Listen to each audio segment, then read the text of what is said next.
কৃষ্ণ কৃষ্ণ হরে হরে হরে রাম রাম রাম হরে হরে। তো আজকে আমরা এত সুন্দর একটা জায়গাতে এসেছি যেটা বৈরাগ্য মূর্তয়ে, মানে বৈরাগ্যের যে ভগবানের ভক্ত হতে হলে যে আমাদের যে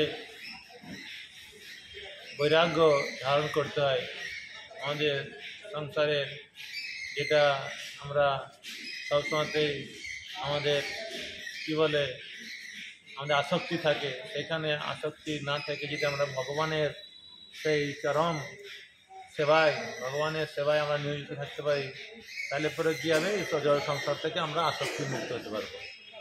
তাছাড়া এখান থেকে আসক্তি হওয়ার আর কোনো উপায় নেই। তো একমাত্র আসক্তি হতে পারে জড় সংসার থেকে আসক্তি ত্যাগ করে ভগবানের চরণে আসক্তি লাগাতে হবে। ভগবান চরণে আমাদেরকে করতে হবে, আত্মসমর্পণ করতে হবে। ভগবান চরণে যতক্ষণ না আসক্তি না হচ্ছে ততক্ষণ জড় জগতে কী হবে, আসক্তি থেকে যাবে। আসক্তি কারো না কারোর উপর থাকবেই। আসক্তি আমাদের যে প্রবৃত্তি, আমাদের যে এটা যে প্রবৃত্তি, কারো না কারোর প্রতি আসক্তি থাকবেই। কিন্তু সেই আসক্তিটা আমাকে কী করতে হবে, আমাদের ইন্দ্রিয়গুলো আছে, চক্ষু কর্ণ নাসিকা জিহ্বা ত্বক, পঞ্চেন্দ্রিয় আছে, তো এইগুলো এদের কাজ করবে, কিন্তু এদেরকে কী করতে হবে, এদের কাজগুলো আমাকে রাস্তা পাল্টাতে হবে। চোখে দেখতে চাই খারাপ জিনিস, কানে শুনতে চাই খারাপ জিনিস, এদেরকে কৃষ্ণ কথা শোনাতে হবে। চোখ খারাপ জিনিস যাই, ওকে ভগবানের শ্রীচরণ দর্শন করো, ভগবানের বিগ্রহ দর্শন করো, এগুলো আমাদেরকে ওকে রাস্তা পাল্টাতে হবে। তাহলে পরে কী হবে, আস্তে আস্তে ধীরে ধীরেই সে কী হবে, ভগবানের যে পূর্ণ স্বরূপ, যে সচিতানন্দময় বিগ্রহ, এই দর্শন করলে পরে আমাদের মন এবং সমস্ত ইন্দ্রিয় অটোমেটিক্যালি ধীরে ধীরে তারা নিয়ন্ত্রণে আসবে। তাছাড়া আর অন্য কোনো উপায় আমাদের নেই।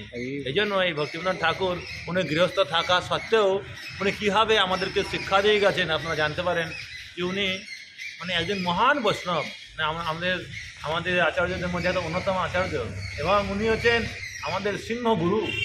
ভক্তি সিদ্ধান্ত সরস্বতী ঠাকুর ছিল প্রভুপাদের পিতাদেব, পিতৃদেব। উনি এত শক্তিশালী, একজন সিংহগুরুর পিতা। সিংহগুরুর পিতা হলে তার বাবা কি সিংহগুরু হবে না? সিংহগুরু কোথা থেকে আসবে?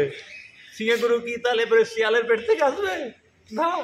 ওনার বাবাও সিংহগুরু। এরকম উনি যদি সিংহগুরু হয় তাহলে এবার তার পিতাও সিংহগুরু, আমাদের জানতে হবে। তাহলে এবারে এরকম উনি ভক্তি সিদ্ধান্ত সরস্বতী ঠাকুর পিতা, পিতৃদেব হচ্ছে তিনি ভক্তিবিনোদ ঠাকুর।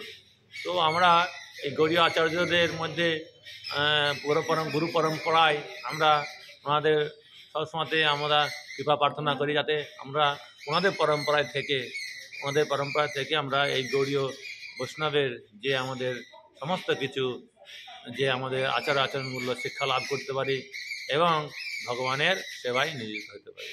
তাই গৌর প্রেমানন্দে।